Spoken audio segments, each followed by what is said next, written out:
Oke guys, selamat datang kembali di channel ini, di channel Kasuma 128. Dan hari ini aku biasanya nonton vlog tentang vlog di sekolah, mau sekolah, biasanya kayak gitu atau nggak jalan-jalan.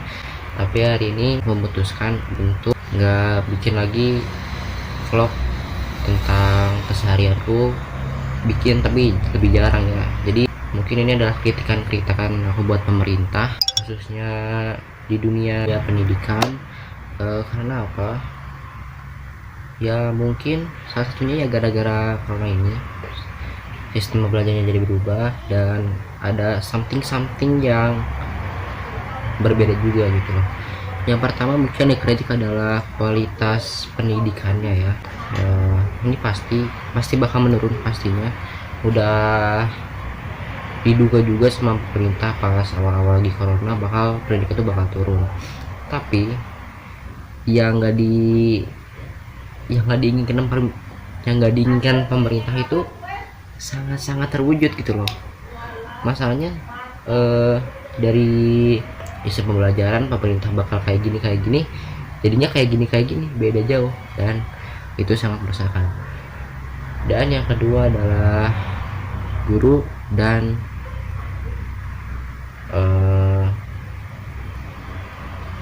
yang kedua adalah kualitas mengajar kepada siswa dan juga alat komunikasinya.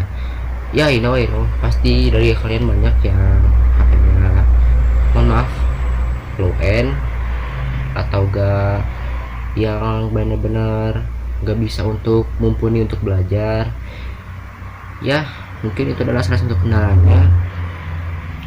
Bahkan saya lihat juga di TV, di berita siaran lokal itu ada yang sampai gak punya HP dan nyicil orang tuanya itu, dan benar-benar terbebani gitu, bahkan sampai pinjam ke tetangganya, sampai datang ke sekolah padahal lagi masa-masa pandemi. Dan ini tuh pasti karena apa? Ekonomi keluarga itu nggak cukup. Dan untuk kualitas gurunya nih, untuk guru nih, sebenarnya saya ini pengen ngeritik banget ya, soalnya dari zaman awal corona juga guru tuh udah nggak serius gitu ngajarnya. Karena apa? Banyak guru yang nggak ngerti teknologi gitu ya. Nggak tahu itu kesalahan sekolahnya atau kayak gimana, pokoknya guru ini tuh nggak memperhatikan sistem pendidikan sekarang gitu loh. Misalkan mungkin standarnya itu adalah kirim tugas lewat GCR atau WA, tapi efisiennya GCR. Karena apa? Misalkan kita kirim ke WA, misalkan HP-nya low end, mungkin itu bakal memenuhi memori, soalnya bakal ke duplikat ya. Misalkan ini gambar 1, gambar 2 bakal ke duplikat. Mungkin gak kerasa efek duplikatnya, tapi misalkan udah kirim 100 gambar, misalkan 20 video, itu baru kerasa karena ke duplikatnya. Nah, maka dari itu kenapa gak kirim di GCR? Mungkin sistem sekolah saya ini udah di GCR, tapi mungkin sistem-sistemnya kayak SD, sekolah swasta mungkin belum. Dan itu cukup memberatkan siswa. Karena apa? Kalau yang belum tahu teknologi itu pasti bakal ya kirim WA, udah misalkan memori penuh, hapusin yang file-file, bahkan file-file mending mungkin bisa dihapus sama siswa ini. Dan guru ini juga, walaupun teknologinya mungkin pengetahuan teknologinya masih rendah, tapi harus ada etikanya dong. Misalkan untuk kontrol siswa ini penting banget. Kontrol siswa ini penting banget karena apa?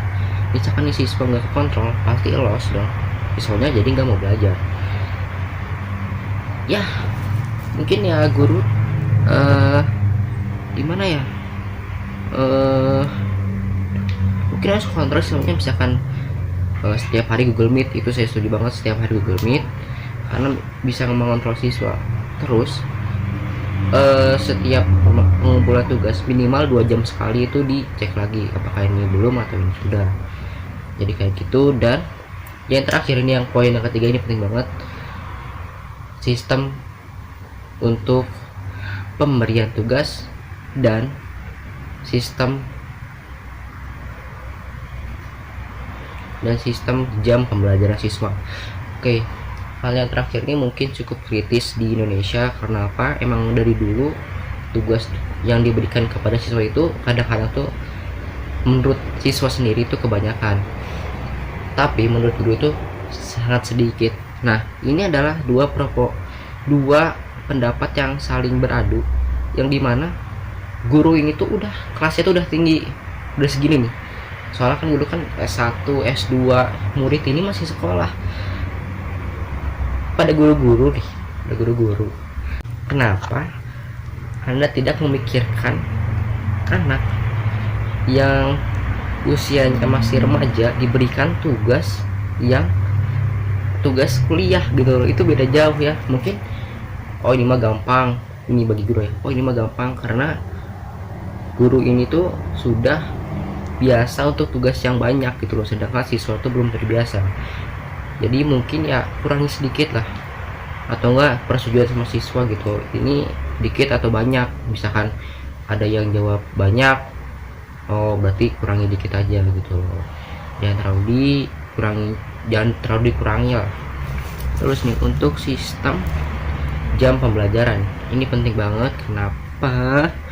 Karena dari dulu Indonesia malah menaikkan jumlah jam pembelajaran ya, padahal negara-negara lain itu mengurangi, seperti Jepang, Singapura, atau yang lainnya. Itu negara-negara yang istilahnya maju itu memiliki jam pembelajaran yang lebih rendah. Karena apa? Guru-guru di sana itu lebih memikirkan masa depan siswanya, seperti yang dibilang Om Deddy Corbuzier. Kenapa? Lebih baik anak itu mencari bakatnya sendiri daripada dicarikan oleh guru gitu loh. Kita ini bukan robot, kayak ini harus ini harus ini enggak. Jadi benar-benar jam pelajaran itu harus dikurangi, karena bagi siswa itu mau lagi pas corona ini ya, dari jam setengah 8 sampai jam 12 itu untuk hari biasa rata-rata jam segitu itu masih terlalu berat. Karena apa? Biasanya tugas-tugasnya itu juga banyak tuh. Guru tuh gak memikirkan apa sih yang dilakuin siswa selama di rumah ini. Jadi mengontrol itu perlu banget, dan tolong terhadap guru-guru tugasnya dikurangi lebih sedikit, kontrolnya lebih banyak, dan jam pelajarannya tolong dikurangi untuk pemerintah. Karena menurut kami sendiri siswa-siswa merasa terbebani karena jam pembelajaran itu terlalu berlebihan. Dan terima kasih telah menonton curhatan saya ini sebagai siswa SMP yang tidak tahu apa-apa. Saya hanya bisa mengkritik saja, saya tidak bisa memberikan saran yang begitu bagus terhadap pemerintah. Dan bye.